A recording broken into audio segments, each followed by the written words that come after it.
During the 19th century, Japan severely limited contact with the rest of the world, although it was not the total isolation sometimes presumed.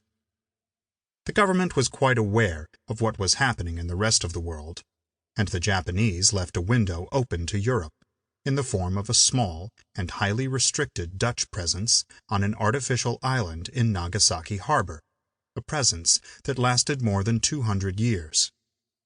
Courtesy of the Dutch, the Japanese were aware of contemporary events in Europe, along with the rest of the world, and they were also aware of scientific and technological progress, although whether this resulted in any practical applications is hard to establish.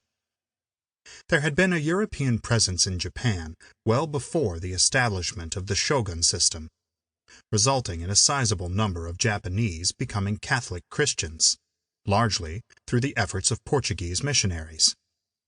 Portuguese and Spanish missionaries had been very active throughout Asia from the early 1500s, so the Japanese were quite aware of the animosity between Dutch Protestants and Iberian Catholics.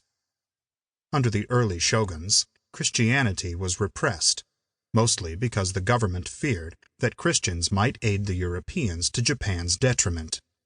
Jesuits, for example, had considerable influence at the Ming Chinese emperor's court, and eventually the repression resulted in a Christian rebellion called the Shimabara Rebellion, 1637 to 1638, which was savagely put down.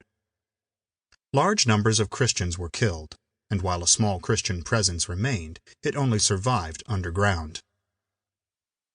The merits of the Tokugawa period are still debated by historians, but it kept the peace in Japan for 250 years, and prevented the kind of European colonial adventures that bedeviled much of the rest of Asia.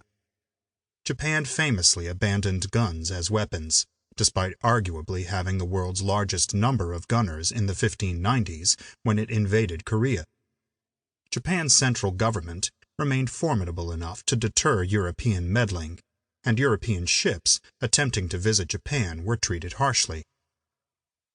The Japanese stayed out of the chaos in China as the Ming dynasty collapsed, but on July 8, 1853, U.S. Navy Commodore Matthew Perry led 4 American warships into Uraga Harbor near Edo, later renamed Tokyo, presenting the Japanese with a letter from President Millard Fillmore.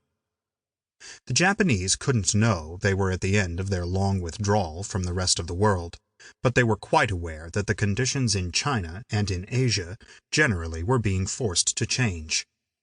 They were also certainly aware that the Americans, as a result of the gold rush, had made California a state in 1852 and extended the United States to the Pacific Ocean. They were also aware that American ships dominated the Pacific whaling industry and that they commonly sailed to China. Japan was further aware of the British and French colonial incursions into China, and they were looking across the Sea of Japan, where the Russians were actively occupying territory that was uncomfortably close to Japan.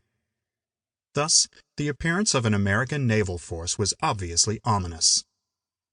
Perry's 1853 flotilla included 2 sailing ships and 2 steamships, and Perry returned in February 1854. The Japanese may not have been very impressed with the gifts from America that Perry presented, but they clearly were impressed by the steamships.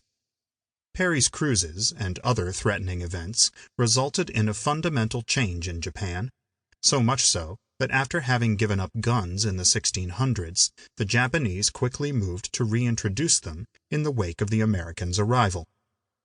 It became painfully evident that if Japan was to avoid becoming another victim of European colonial expansion, the country would have to become powerful itself.